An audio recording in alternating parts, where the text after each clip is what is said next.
Hello, everybody. 10 seconds, Mr. President. 5, 4. Good evening. A few minutes ago, the United States ambassadors to every country in the world told the leaders of those nations what I am about to tell you. It's a bit complicated, so it will take some time, so I hope you will bear with me. Hear what I have to say. In a world overflowing with movies, we need a hero. Someone to separate the bad from the good.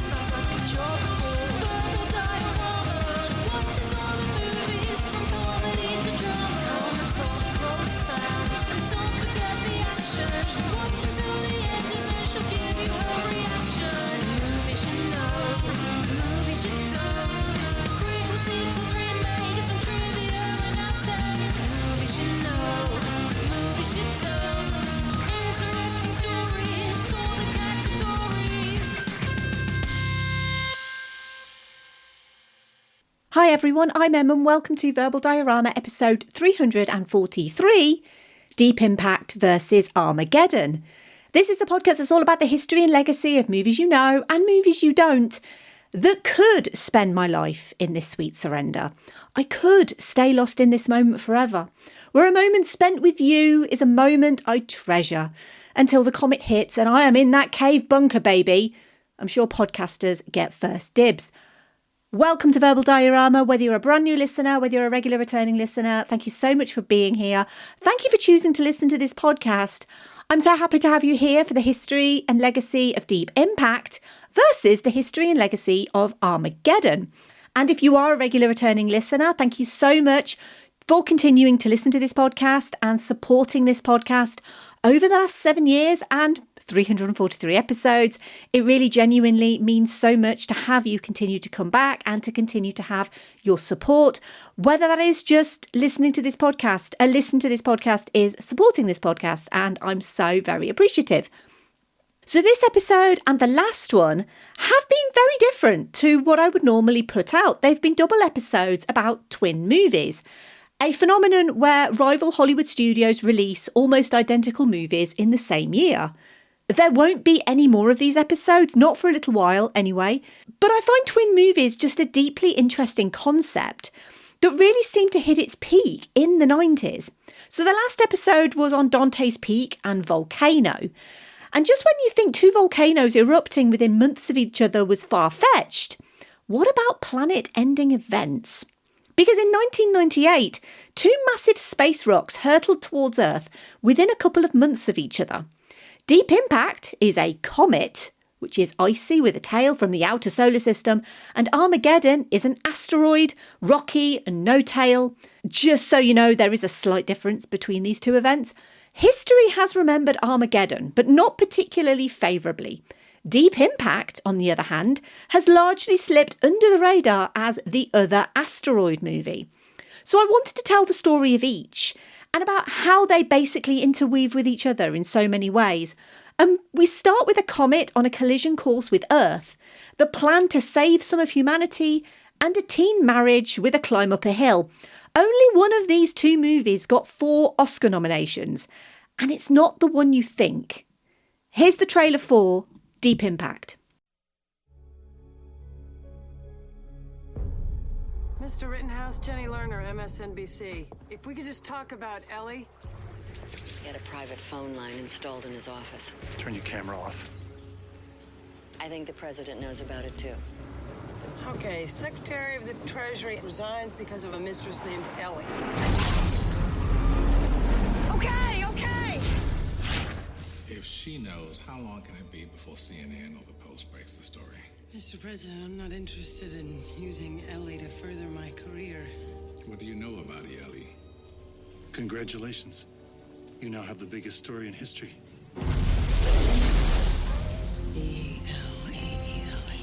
A few minutes ago, the United States ambassadors to every country in the world told the leaders of those nations what I'm about to tell you. Last summer, 2 comets were discovered that are on a collision course with Earth. Oh my God. The smaller comet will hit first. We now have the details. Creating a tidal wave over 3,000 feet high. The larger comet is the size of New York City, 500 billion tons. If it can't be stopped, all life on Earth will perish. So for the past 8 months, the United States and Russia have been building the largest spaceship ever constructed, the Messiah. This is the crew that will stop the comets. We all hope for the best, but we've prepared for the worst. To ensure our way of life goes on, a network of immense caves has been constructed. We're going to hold a national lottery. We can put 1 million people in them for 2 years. It is our new Noah's Ark. If you marry me, I can get you into the Ark, so you can live. No men and women over 50 will be included in the lottery. Don't worry about me. I'm going to be happy as long as I know you're going to live. To have and to hold. If the world does go on, To love and to cherish. it might not go on for everyone. Till death do you part. Be good. Be good. Good luck to us all.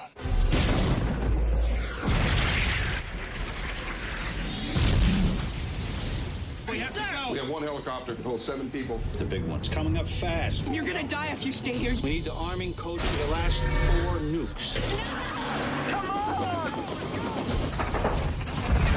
We've lost picture. Messiah, this is Houston. Come on, Messiah. How's my time? Taking too long. We got jams up at 75 feet. We're losing one. Time! Get the hell out of there!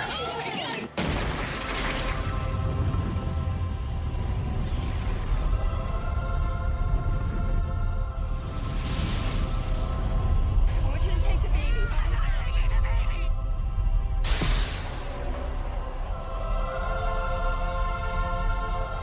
Daddy.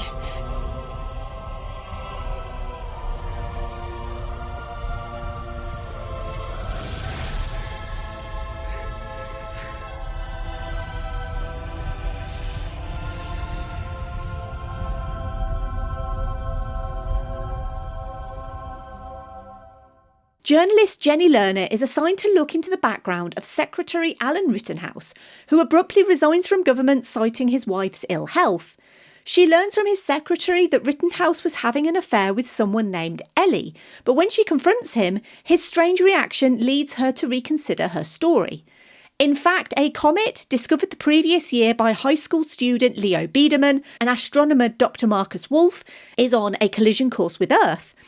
An extinction-level event, or ELLE. A joint US-Russian team is sent into space to destroy the comet, but should it fail, special measures are put in place to secure the future of mankind. Let's run through the cast of this movie. We have Téa Leoni as Jenny Lerner, Morgan Freeman as President Tom Beck, Robert Duvall as Captain Spurgeon Fish Tanner, Elijah Wood as Leo Biederman, Vanessa Redgrave as Robin Lerner, Maximilian Schell as Jason Lerner, Laura Innes as Beth Stanley, James Cromwell as Alan Rittenhouse, Ron Eldard as Commander Oren Monash, John Favreau as Dr. Gus Partenza, Alexander Baluev as Colonel Mikhail Tulchinsky, Mary McCormack as Andrea Baker, Blair Underwood as Mark Simon, Charles Martin Smith as Marcus Wolf, and Lily Sobieski as Sarah Hotchner. Deep Impact was written by Bruce Joel Rubin and Michael Tolkien and directed by Mimi Leader. With all of the movies being made by Hollywood studios at the same time, you might think it's practically impossible to get a twin film situation. You can go for decades and not have Hollywood making movies about comets and asteroids, and then in the mid-90s have two turn up at once. Now, in the case of many twin films, it could be a genuine coincidence. If a character is in the public domain, like Robin Hood or Frankenstein, you're likely to find a few examples of the characters across studios because they're easy to adapt and known to viewers. Or you could have one studio having an idea and a competing studio deciding to do something similar to be the first to market and to guarantee dominance, although that's not always the case. Olympus Has Fallen beat White House Down to cinemas by 3 months, but White House Down took $20 million more at the box office. But in the case of Deep Impact versus Armageddon, just like Dante's Peak and Volcano, two remarkably similar ideas. One, a story about how humanity reacts to an extinction-level event, and the other about Drillers in Space. But again, one a bit more accurate than the other, but it was still two studios fighting each other for dominance. This time round, Paramount and Disney. So let's start with Deep Impact, the movie that came out first on the 8th of May 1998. The origins of Deep Impact go all the way back to the late 1970s, when producers Richard D. Zanuck and David Brown, the team behind Jaws, approached Paramount about remaking the 1951 science fiction film When Worlds Collide, itself based on the 1933 science fiction novel of the same name. They'd been trying to get their version made since the 70s heyday of disaster flicks, but in the 90s, thanks to Independence Day and Twister, disaster movies became cool again. When Worlds Collide's storyline is about the coming destruction of the Earth by a rogue star called Belus and the desperate efforts to build a space ark to transport a group of men and women to Belus's single planet Zyra. Several screenplay drafts were completed over the years, but the project remained in development hell until they approached Steven Spielberg. Spielberg had already bought the film rights to the 1993 novel The Hammer of God by Arthur C. Clarke, which is set in the year 2109 and deals with the discovery of an asteroid to be on course to collide with Earth, and depicts the mission for deflecting the asteroid by using fusion thermal rockets. Spielberg planned to produce and direct The Hammer of God himself for his then-fledgling DreamWorks studio, but agreed with Zanuck and Brown to merge the two projects, When Worlds Collide and The Hammer of God, into one movie, and they commissioned a screenplay for what would become Deep Impact. They contacted screenwriter Bruce Joel Rubin, who won the Best Original Screenplay Academy Award in 1991 for Ghost, to write this script. And in 1995, Deep Impact was announced in industry publications as having a screenplay by Bruce Joel Rubin and being based on the film When Worlds Collide and the novel The Hammer of God by Arthur C. Clarke. Although ultimately, following a subsequent redraft by Michael Tolkien, the resulting movie was so dissimilar to the two sources that neither source would be credited in the final film, something that would annoy Arthur C. Clarke, despite the influence being undeniable, and Clarke still being compensated regardless. Spielberg planned to direct Deep Impact himself, but commitments to his 1997 film Amistad prevented him from doing so. Originally, the studio planned to wait for Spielberg, but then disaster struck, figuratively at least. According to Deep Impact screenwriter Bruce Joel Rubin, a production president at Disney took notes on everything Rubin said during a lunch about his script, and then initiated Armageddon as a counterfilm. Touchstone Pictures then announced Armageddon, also targeting a summer 1998 release. Bizarrely, these two weren't the only meteor-based projects floating around Hollywood at the time either. Another, called Bright Angel Falling, was originally penned by James Cameron and set to be directed by Peter Hyams, and allegedly something that he'd been working on for half a decade. The project was set up at 20th Century Fox.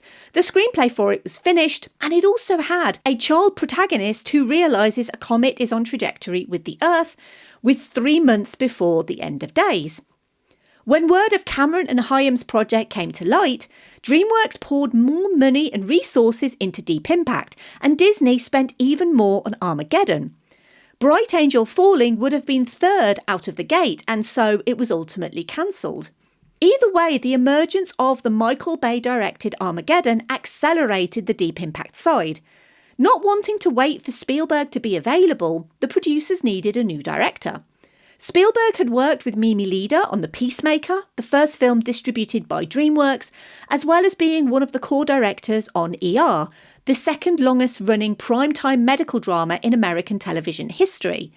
They brought in Mimi Leder to direct Deep Impact, with Spielberg staying on as executive producer. So the producers knew there was a competing movie on the horizon, but Leder was kept in the dark initially. She'd later find out that the press was trying to pit the two films against each other.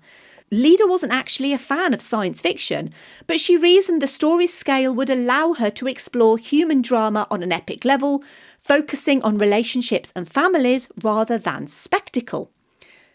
Spoiler alert, Michael Bay would do the opposite. While there hasn't been an extinction-level event since the one that made the dinosaurs extinct 65 million years ago, In the 1970s, scientists discovered unusual spikes in iridium in various sites around the world. And because asteroids have higher levels of iridium, scientists quickly started wondering if the dinosaurs might have been wiped out by an impact event. The discovery of the Chicxulub impact crater around the same time further supported the asteroid extinction explanation, and the demise of the dinosaurs was solved. Since then, there haven't been any similar events, touch wood, but there was a very direct real-world catalyst that inspired both Deep Impact and Armageddon, and it happened just 4 years before their release. Comet Shoemaker-Levy 9 was discovered in 1993 by astronomers Carolyn and Gene Shoemaker and David Levy. It had been captured by Jupiter and was orbiting the planet at the time. It was the first active comet observed to be orbiting a planet. But astronomers predicted that the comet was likely to collide with Jupiter, and as its orbit became more accurately established, the possibility of collision went from likely to certain, with the collision expected to cause eruptions of material from the layers normally hidden beneath the clouds.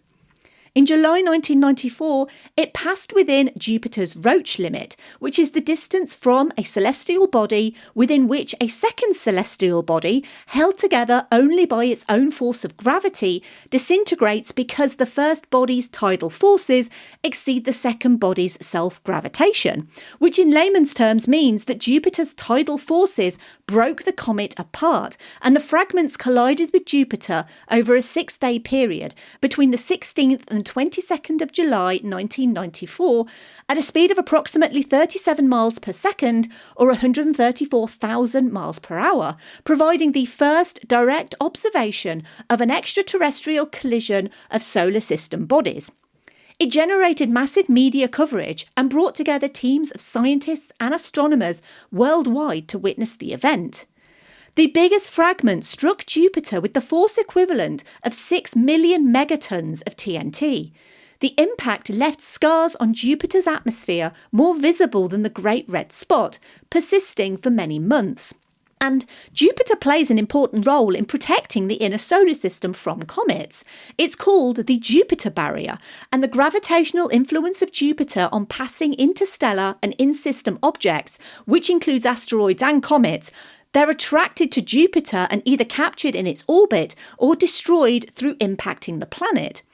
Jupiter has been nicknamed the solar system's cosmic vacuum cleaner by astronomers who speculate that its gravity reduces the amount of objects reaching the inner solar system, protecting the smaller planets from impact events.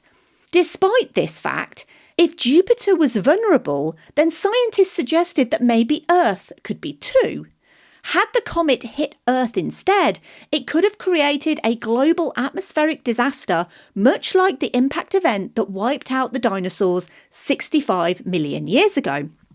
The event shook up both the scientific community and governments, hammering home the possibility of a world-ending event coming from the sky. Before the Shoemaker-Levy 9 impact, the term planetary defence didn't exist. Nowadays, there are teams of scientists tracking near-Earth objects, which are asteroids that come within 30 million miles of Earth's orbit. But back in the mid-1990s, only a few teams, including the Shoemakers, were looking for asteroids in the inner solar system.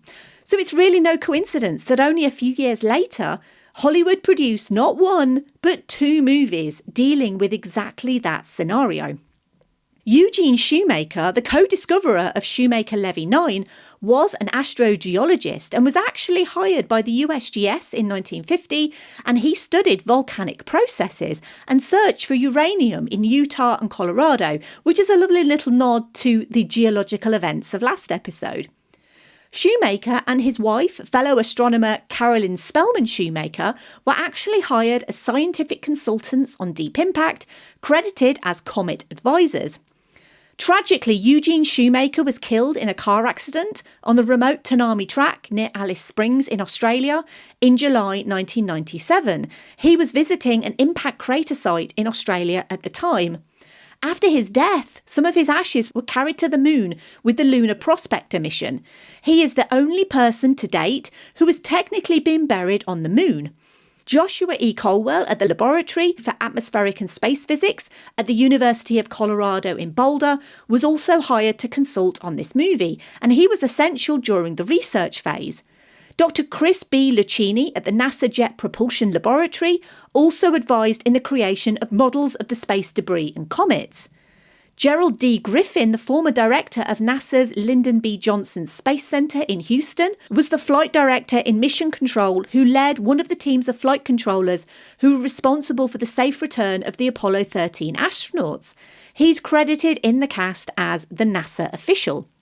For the cast, Leader decided to combine established, highly accomplished performers like Robert Duvall, Morgan Freeman and Vanessa Redgrave with less established names like Téa Leoni, Jon Favreau, Elijah Wood and Leelee Sobieski.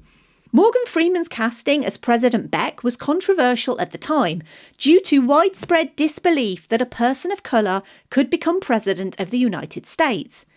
Mimi Leader later claimed that Barack Obama personally thanked her, suggesting that the film played some small cultural role in making the idea of an African-American president feel conceivable to American audiences.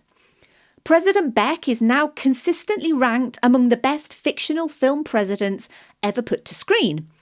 Freeman wanted Beck to wear an earring, which Leader turned down, and all of Freeman's scenes as the president were filmed within a 10-day period. The Spaceship Messiah crew, a cocky young team of US astronauts with one Russian cosmonaut, reluctantly add a +1 to their ranks, an Apollo-era veteran played by Robert Duvall. His inclusion into the crew, much like Freeman's black US president, foreshadowed future events. Astronaut and Congressman John Glenn was the third American in space and the first to orbit the Earth, circling it 3 times in 1962 on the Mercury Friendship 7 flight. He would return to space in October 1998 at age 77, several months after the release of this movie, on Space Shuttle Discovery's STS-95 mission. This made him the oldest person to enter Earth's orbit, the only person to fly in both the Mercury and the Space Shuttle programs, and the first member of Congress to visit space since Congressman Bill Nelson in 1986. Also, baby Frodo gets a ring in this movie and a child bride. Sorry, I just had to add that. Deep Impact began principal photography on the 16th of June 1997. Over the course of a 3-month shooting schedule, it filmed on location in Virginia, Washington DC, Maryland, New York City and Los Angeles. Mimi Leader wanted to show a worldwide response to the events, but the budget wouldn't stretch to filming in other countries, which is why the movie is so very US-centric. Although just like Armageddon, Russia does also play a small part in saving the world. The first on-location shoot was in Manassas, Virginia, on a newly completed piece of freeway, not yet open to traffic, which provided the setting for a chaotic scene of panicking, desperate residents fleeing the mile-high tidal wave that the comet's impact will produce, only to get caught in a traffic jam. To film this scene, over 2,100 extras were used, along with more than 1,870 vehicles, cars, trucks, boats and campers, spread out 8 abreast on both sides of the freeway for over 1.5 miles. Hidden discreetly in the traffic jam were large trucks filled with porta potties and refrigerated trucks with food and drink for the extras. Twin tunnels on Canaan Dune Road in Malibu were used as the entrance to the Ark, the sealed habitat in which the lucky Social Security chosen few Americans hoped to survive the devastating impact of the comet. Modelled after the world's largest underground business complex, Subtropolis, the caves carved into the limestone shelves of Kansas City, Missouri, the tunnels were fitted with giant ceiling doors and is meant to be one of several shelters built by the government, each shelter intended to hold 1 million people, 200,000 people of importance and 800,000 civilians, as well as national historical relics, art and a menagerie of animals to repopulate the earth after the cataclysmic event. No animals over 50, though. The 2-day shoot required 1,000 extras and 200 animals. Animal coordinator Jules Sylvester worked with every animal company in the business in order to get the impressive selection of wildlife that appears in the scene, animals marching in 2 by 2, including lions, jaguars, hyenas, alligators, pythons, kangaroos, ostrich, buffalo, camels, elephants, zebras, cattle, chicken, birds and rabbits. At least they started with 2 rabbits. They probably didn't end up with 2 rabbits. NASA's offices at Edwards Air Force Base were used for the ground sequences of the Messiah space mission. Space sequences were shot at Warner's Hollywood Studios and on Stage 15 at Paramount, the largest soundstage on the lot. Filming for Deep Impact began in June 1997, finished in October 1997. The spacesuits were constructed by Global Effects and closely modelled on an advanced NASA prototype, working with costume designer Ruth Myers. Production designer Leslie Diller wanted the comet to look not Earth-like and was inspired by a piece of crystallised sand called a desert rose, an intricate rose-like formation of crystal clusters of gypsum or barite that he'd picked up in Tunisia while working on Raiders of the Lost Ark years earlier. That single object became the visual foundation for the entire comet design. The comet itself is depicted as nearly white in the film, but in reality comets are among the darkest objects in the solar system, reflecting only about 3% of the light that hits them. The producers were fully aware of this, but the special effects technology of the time made it essentially impossible to render a black object convincingly against black space. The comet face was constructed with a labyrinth of tunnels built beneath it to allow for lighting rigs and gaseous explosions, surrounded by an enormous fibre optic starfield. The scale of the practical construction is easy to underestimate, given how much of the final film is visual effects based. The production leaned heavily on a blend of physical and digital work. Industrial Light and Magic handled all the hero disaster and space visual effects, supervised by Scott Farrer and Bill George, while CIS Hollywood and Pacific Title Mirage handled compositing work. It was one of ILM's flagship projects that year. ILM's model shop built miniature versions of the Messiah spacecraft, and these hold up particularly well as well. The scale looks convincing even as the craft swings close to the camera, with lighting and composites remaining consistent throughout. For the comet's surface sequence, it was a genuine hybrid approach. Surface shots were done with large real-life set pieces combined with virtual sets created from CG and miniatures. Special effects coordinator Michael Lantieri's crew created an atmosphere of gaseous fog and steam around the comet's set, going through 1 million cubic feet of liquid nitrogen every day. That gaseous atmosphere was both practical on set and augmented digitally. Unfortunately, there's no gravity in space, and so the zero gravity aboard the Messiah was done the old-fashioned way, with actors and props hung on wires, which then had to be painstakingly removed in post. The tsunami, unsurprisingly, was an entirely digital effect. No real tsunamis were used. In 1998, that was a massive job, and it mostly holds up and shows realistic massive waves using particle effects for white water and dividing the simulation space into voxels. The interaction between the water and collapsing buildings is what particularly impresses professionals looking back at it now. The whole tsunami sequence, with a fragment plunging into the Atlantic Ocean and flooding coastal cities, was praised by astronomer Phil Platt as pretty accurate and far more plausible than a direct city strike, considering it's statistically much likelier for an object to hit ocean than land. Throughout production, the Deep Impact team were aware of the rivalry between it and the upcoming Armageddon. An original line of dialogue in the script had President Beck say, "Life will go on, we will prevail, this is not Armageddon." The final 4 lines were eventually cut when it became apparent that both movies would be coming out within 2 months of each other.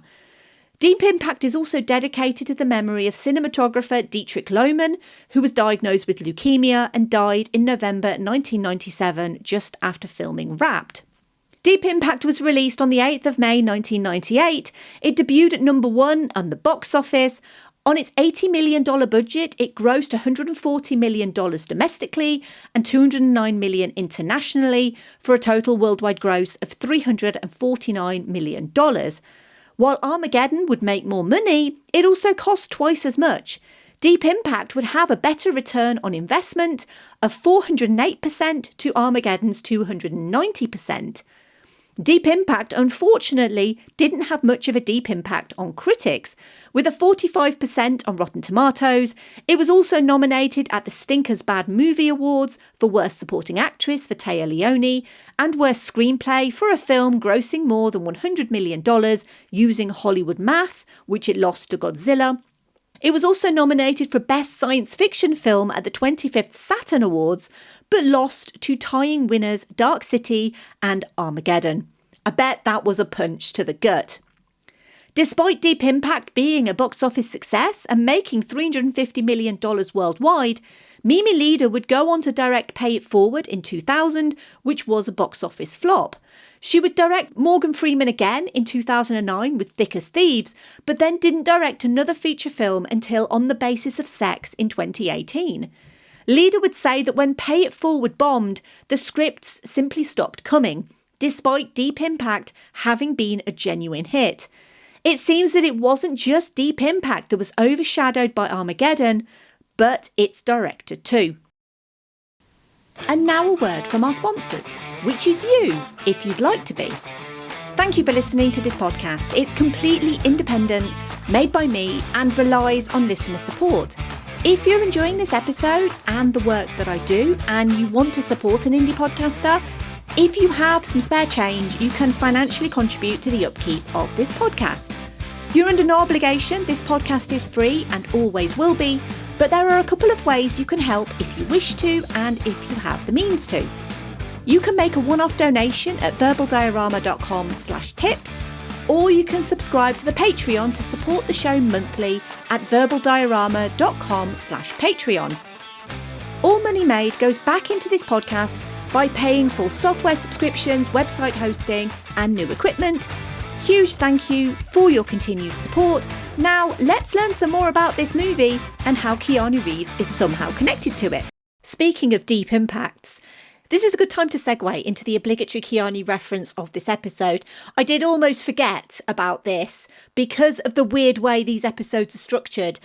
I didn't actually put this in my notes, so I'm doing this on the fly during editing because that's how podcasts work.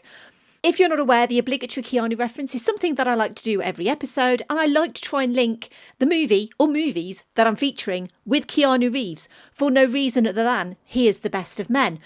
And I was thinking, what does Keanu mean to this podcast? Well, he's had a very deep impact on this podcast because he's featured in pretty much every episode. And then I thought to myself, what would this podcast be like without the obligatory Keanu reference? Well, it would be Armageddon, wouldn't it? And so that's the easiest way to link Keanu Reeves to these two movies. And bring on the Bayhem, I guess, because this is the first appearance for a Michael Bay movie on this podcast. Because who needs astronauts who have trained their whole lives for a space mission, intelligent, capable, disciplined, at the peak of their physical fitness, and mentally and emotionally prepared for space travel, being taught how to drill when you could just teach drillers how to become astronauts? Here's the trailer for Armageddon. Life is short. I love you. Love is forever. Will you marry me? Gracie grew up to become a full-blown hottie. You're talking about my little girl, all right? But you never know what the future holds until it hits. It's a meteor shower. This new one you're tracking, how big? It's what we call a global killer. Nothing would survive, not even bacteria. The United States government just asked us to save the world. Anybody want to say no? You think we'll get hazard pay out of this? They'll do it. They've made a few requests, though. Such as? Oscar here's got some outstanding parking tickets. Max would like you to bring back 8-track tapes. Not sure if that's going to work. Yeah, one more thing. None of them want to pay taxes again. Ever. United States astronauts train for years. You have 12 days. You stick that in me, I'm gonna stab you in the heart with it.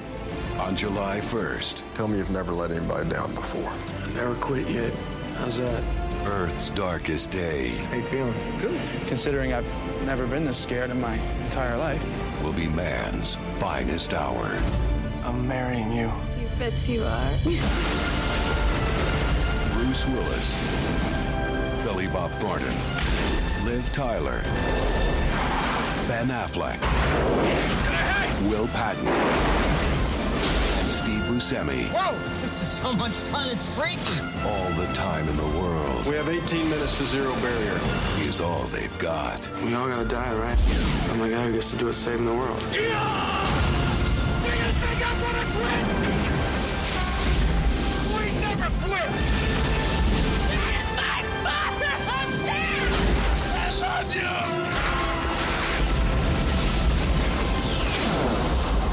Armageddon.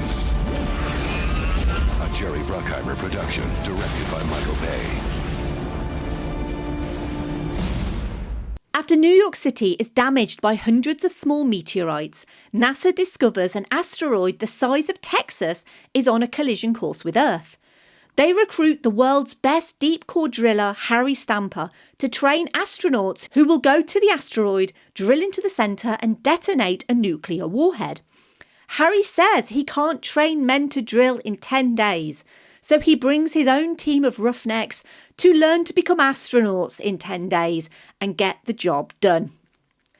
Let's run through the cast. We have Bruce Willis as Harry S. Stamper, Billy Bob Thornton as Dan Truman, Ben Affleck as AJ Frost, Liv Tyler as Grace Stamper, William Fichtner as Colonel Willie Sharp, Will Patton as Chick Chappie, Steve Buscemi as Rockhound, Owen Wilson as Oscar Choice, Michael Clarke Duncan as Bear Curleen, Ken Campbell as Max Lennart, Clark Brolly as Freddie Noonan, Jessica Steen as Jennifer Watts, Peter Stormare as Lev Andropov, and Keith David as General Kimsey. Armageddon has a screenplay by Jonathan Hensley and J.J. Abrams, adaptation by Tony Gilroy and Shane Salerno, story by Robert Roy Poole and Jonathan Hensley, and was directed by Michael Bay. So meanwhile, over at the other world-ending event movie, the team at Armageddon had basically taken the idea and they were also going to run with it, but they had a considerable disadvantage starting later. Michael Bay and Jerry Bruckheimer had already made 2 films together, Bad Boys in 1995 and The Rock in 1996, both of which were major hits. Bay's success on those films led to a strong partnership and friendship with Bruckheimer, and Armageddon was essentially the next natural step in that collaboration. It wasn't a case of Bay being hired for a project already in development. He was in the room when the concept was conceived. He was working with executive producer Jonathan Hensley after The Rock and couldn't find a story he liked. So Hensley pitched this crazy asteroid destroying the world movie. Bad Boys and The Rock had already established him as a director with a demonstrable eye for popcorn hits, and he brought exactly the sensibility that Bruckheimer wanted: maximum spectacle, kinetic energy, and the music video grammar that could make an audience feel the scale of a disaster rather than simply observe it. Armageddon was Bay's first attempt at a truly gigantic blockbuster, with massive set designs, CGI, an all-star cast and the level of action he was used to in previous movies. 9 writers worked on the script, only 5 of whom received credit. Robert Roy Poole, who wrote the original draft, Jonathan Hensley, who wrote the draft that was greenlit by Touchstone, plus Tony Gilroy, Shane Salerno and J.J. Abrams. Yeah, that J.J. Abrams. Others who contributed without credit included Paul Attanasio, Ann Biderman, Scott Rosenberg and Robert Town. And because they were playing catch-up, they had very little time to mess around. Thanks to a 1997 Disney rom-com by the name of Broadway Brawler falling apart, Bruce Willis was committed to making 3 more movies for Disney. The first of which was going to be Armageddon. The second was The Sixth Sense. The third was The Kid. So he was cast in the movie as Harry Stamper. Liv Tyler initially turned down the role of Harry's daughter Grace several times. She changed her mind because she was scared of it and then wanted to try it for that very reason. Her casting would lead to Aerosmith's involvement on the soundtrack. Her real-life father is the lead singer Steven Tyler. The song, I Don't Want to Miss a Thing, was written by Diane Warren, and she originally envisioned it being performed by someone like Celine Dion. It became Aerosmith's biggest hit by far, their only US #1, and it revived their fortunes entirely. Aerosmith would contribute 3 songs to the soundtrack. Even before filming for Armageddon began, filming had begun. Before principal photography officially began in the Badlands of South Dakota in August 1997, Bay and his crew had already shot thousands of feet of film, capturing sequences in New York and Texas, as well as unprecedented major second unit photography at Cape Canaveral. Cinematographer John Schwartzman used 13 cameras to film an actual shuttle launch in April 1997, months before principal photography officially began. The technical challenge was extraordinary. NASA's post-fueling lockdown protocol meant nobody could be within 4 miles of the pad for 24 hours, but Schwartzman had cameras positioned within 150 feet of it. Those cameras had to sit unattended in Florida heat and humidity for up to 48 hours and still fire perfectly on cue. Because NASA banned the crew's own triggering system to protect the launch electronics, a special code was written into the shuttle's own computer launch sequence to fire Schwartzman's cameras 45 seconds before main engine ignition. And then Michael Bay apparently saw a poster of a night shuttle launch on a NASA bathroom wall, was struck by the image and rewrote the script to include one of those too. So Schwartzman had to return to Kennedy Space Center 6 weeks later to do it all again at night. The production was also allowed to shoot on the actual launch gantry while the real shuttle Endeavour stood live on the pad days from its actual launch date in January 1998. The production mentality was genuinely improvisational at times. On one occasion, they drove to Washington, D.C. on a Sunday with a crew of 5 people, dolly track and cameras in a van, and bribed Capitol Police with signed hats from The Rock to let them lay track inside the Capitol grounds. Principal photography of Armageddon officially began on the 27th of August 1997 and ended on the 29th of January 1998. And you're probably wondering, well, how did Armageddon get permission to film in such intimate and secure places? And that's really all down to Jerry Bruckheimer, because his relationship with the US government and military, built through films like Top Gun, gave Armageddon access that Deep Impact, filming at the same time, simply didn't have. Schwartzman described it as carte blanche everywhere they went. It meant no waiting for permits or workarounds, that they could shoot at actual NASA facilities, including oil rigs and air bases as scheduled. NASA gave them access worth an estimated $19 billion. This included access to the Neutral Buoyancy Lab, a 65 million gallon, 40-foot deep pool used to train astronauts for weightlessness, and the use of 2 $10 million spacesuits. The scenes on the oil rig were shot on an actual oil rig off of the coast of Galveston. The asteroid surface sequences were shot on Stage 2 at Walt Disney Studios, and that required excavation of 30 feet of soil beneath the stage floor to achieve the extreme topography. That gave the set roughly 90 feet of height, and because of its bowl shape and atmospheric effects, very few sky replacements were needed in post, which saved time there too. 13 different effects houses worked on the film concurrently. Overseeing all of them was visual effects supervisor Patrick McClung, who you may remember from such recent episodes as Dante's Peak. McClung knew that CGI in 1997 wasn't yet ready to carry everything convincingly on its own. DreamQuest's miniatures team built a model of the asteroid's exterior measuring 28 by 15 feet, while the interior model ran 80 by 25 feet, complete with 35-foot-long spikes at the tail. The jagged spires were hand-carved from huge blocks of styrofoam fitted over steel armatures, then painted to match the full-scale asteroid set on Stage 2. McClung divided responsibility with DreamQuest Images' Richard Hoover, and the division of labour was deliberate. Anything requiring heavy 3D imaging went to DreamQuest because they had a powerhouse digital department fresh off of George of the Jungle and Mighty Joe Young. All of the approach shots to the asteroid with their interactive gases requiring enormous rendering time fell to them. The shuttle miniatures, Independence and Freedom, were built at 1/20th scale, making them 6 feet long. They were fabricated from epoxy and fiberglass, and they incorporated design elements from military fighter jets and featured a 6-point mount required for motion control filming sequences. A separate quarter-scale shuttle model was also built, which is enormous by miniature standards, for specific shots like the planetary surface landing and the cargo bay door opening. The key to making it work was blending the practical with the digital rather than choosing between them. McClung's team shot miniatures of the shuttles and asteroid against green screen, then composited these with the 3D computer-generated graphics. The challenge was matching all of that to Bay's characteristic dramatic pans and tilts.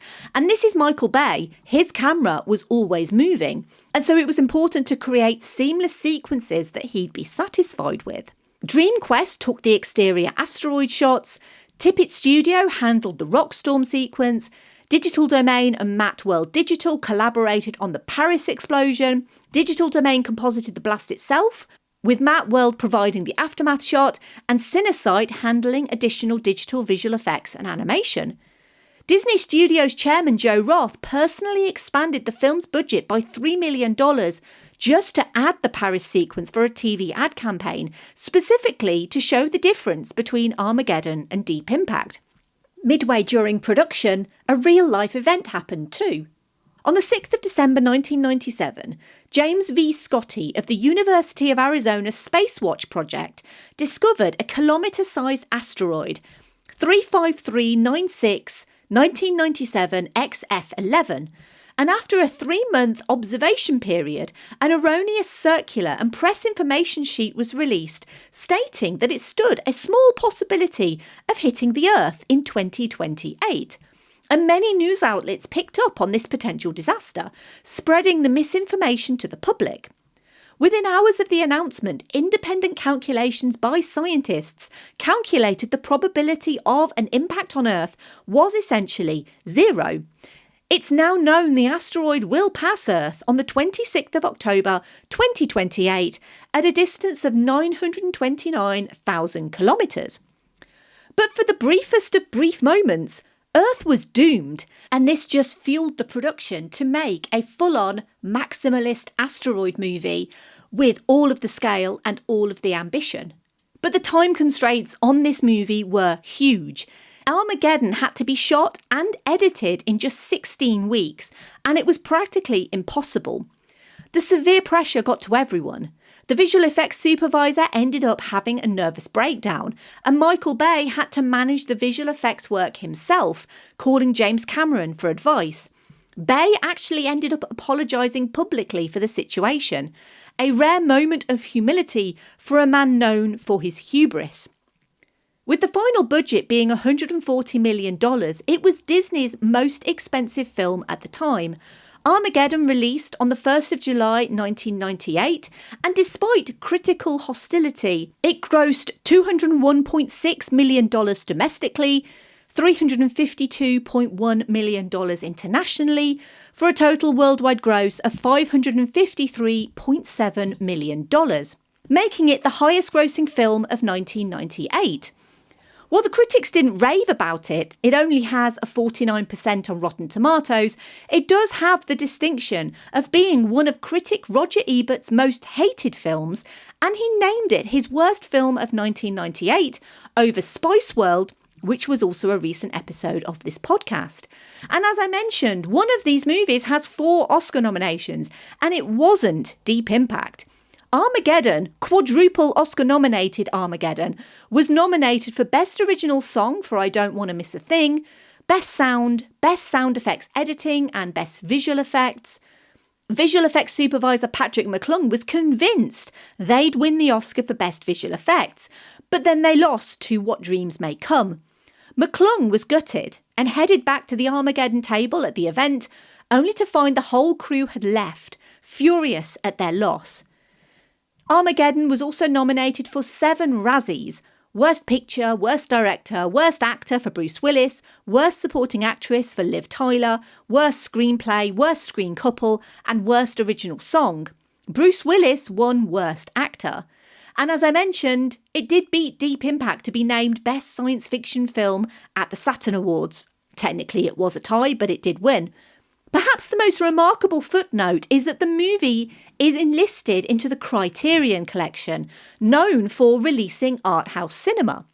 They put out a director's cut of the film, which included commentary by Bay himself, as well as additional scenes, including a scene between Harry Stamper and his father, played by Lawrence Tierney. Film scholar Janine Basinger, who taught Bay at Wesleyan University, wrote an essay calling the director's cut a work of art by a cutting-edge artist who is a master of movement, light, colour and shape. In the commentary track, Ben Affleck says he asked Bay why it was easier to train oil drillers to become astronauts than it was to train astronauts to become oil drillers. Let's just say Michael Bay told him to be quiet, but in a more sweary way. Where scientific accuracy is concerned, just like Dante's Peak and Volcano, you have one movie that attempts accuracy, in this case Deep Impact, and the other that blatantly ignores science. The asteroid being the size of Texas in Armageddon is just ridiculously large. The largest known potentially hazardous asteroid is 53319 1999 JM8, which is only 7 kilometres in diameter. The asteroid that wiped out the dinosaurs was 150 times smaller than the asteroid in Armageddon. It's so scientifically inaccurate that reportedly NASA shows Armageddon to its management training hires and they have to pick out all of the inaccuracies in order to get hired. Near the end credits, there is actually a disclaimer stating, "The National Aeronautics and Space Administration's cooperation and assistance does not reflect an endorsement of the contents of the film or the treatment of the characters depicted therein." Notable American astrophysicist Neil deGrasse Tyson said that Armageddon was the movie which violated more laws of physics per minute than any other movie ever until the 2022 release of Moonfall. That one is not directed by Michael Bay, but instead disaster movie stalwart Roland Emmerich. Armageddon is the American exceptionalism movie, where the blue-collar average Joe oil rig worker can save the world in an era where tough guy leading men were the norm and could open a movie on their name alone. Bruce Willis built his career on being the everyman hero, strong and capable but vulnerable and emotionally resonant. But you can eschew scientific accuracy when your movie is literally all about how kick-ass it is to be a working man in America. Even if one of your member literally admits to being a statutory rapist. It's all good though. This is boys will be boys mentality. They have 18 days to save the world and they're gonna drill baby drill. Are we sure Donald Trump didn't write this script? Michael Bay is a big kid with all these toys, and so this is just a team of big kids with their big toys. Deep Impact is another story altogether. Bruce Joel Rubin and Michael Tolkin's script is a sombre, pragmatic take on the risk of mass extinction. Events take place over a year, and the public is shown going through the various stages of grief. Where Armageddon shows immediate chaos and panic, Deep Impact slowly builds on the tension, fear, and desire for someone to come in and fix things. Armageddon treats the US government as if it was staffed by idiots, waiting for drillers to come in and fix things. In Armageddon, when asked why NASA didn't find the asteroid earlier, the response is, "It's a big effing sky," as if we only ever monitor a bit of it. Deep Impact's strength is found in its government, particularly Morgan Freeman's President Beck, who actually tries to act in the best interest of the public. Deep Impact depicts a world just like our own, where people aren't always kind, but they can show off their pure humanity when put to the test.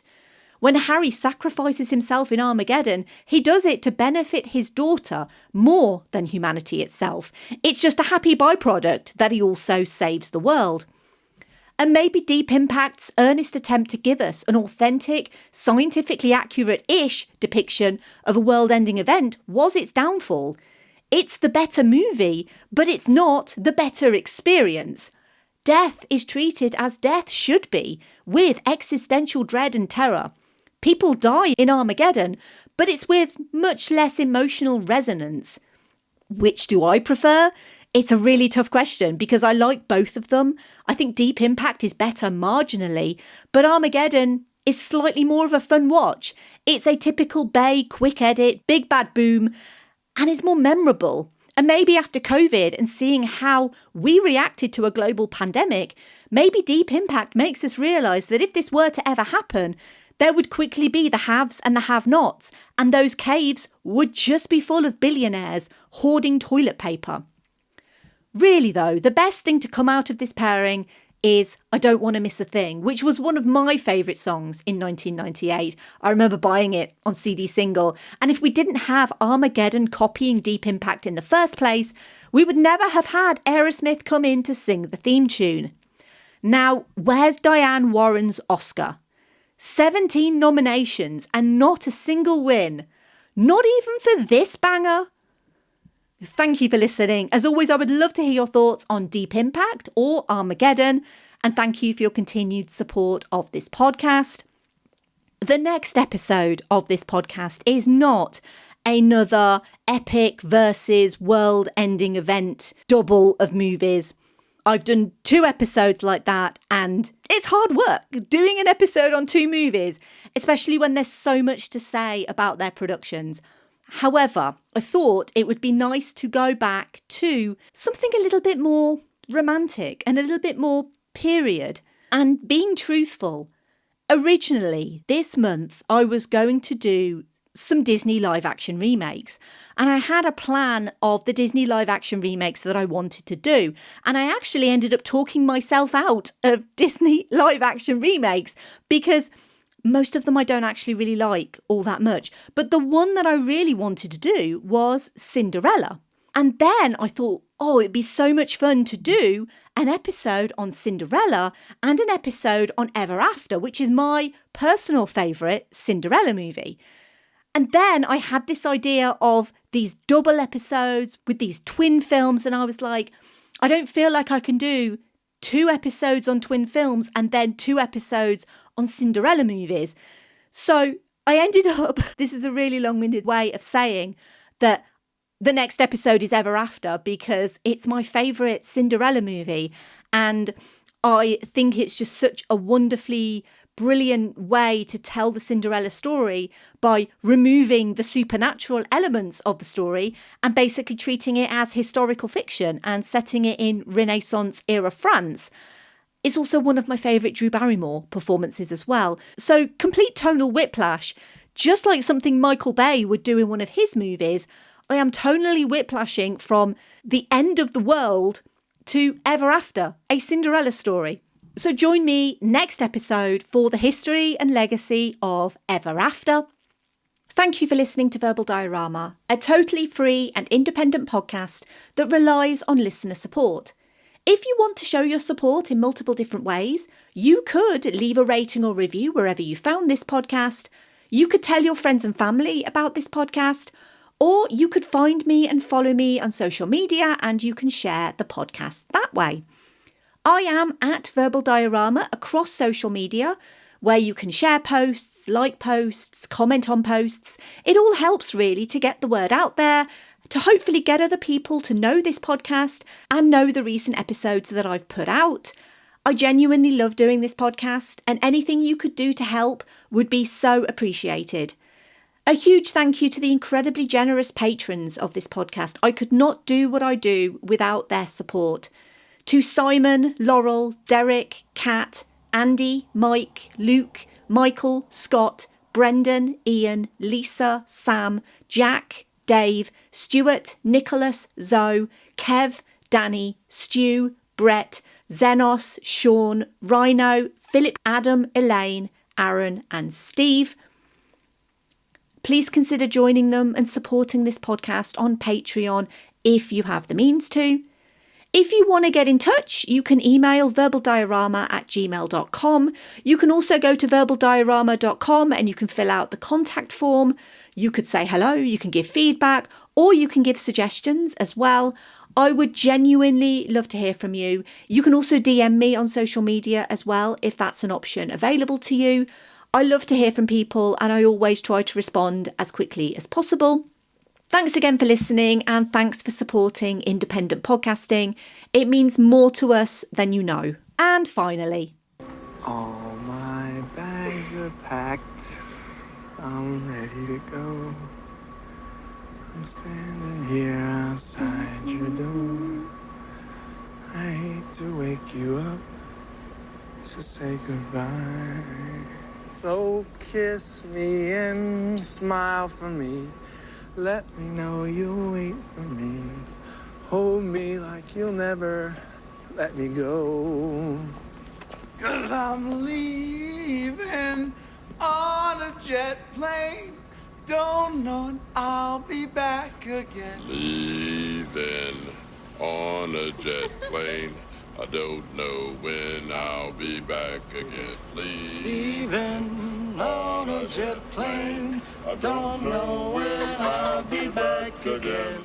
So, Truman, this is who you found to save the planet.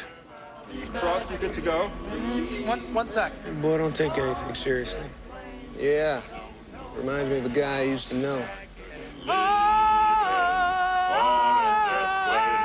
I don't know when I'm marrying you. That's right, you are.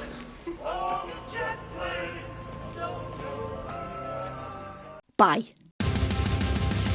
Movies you know.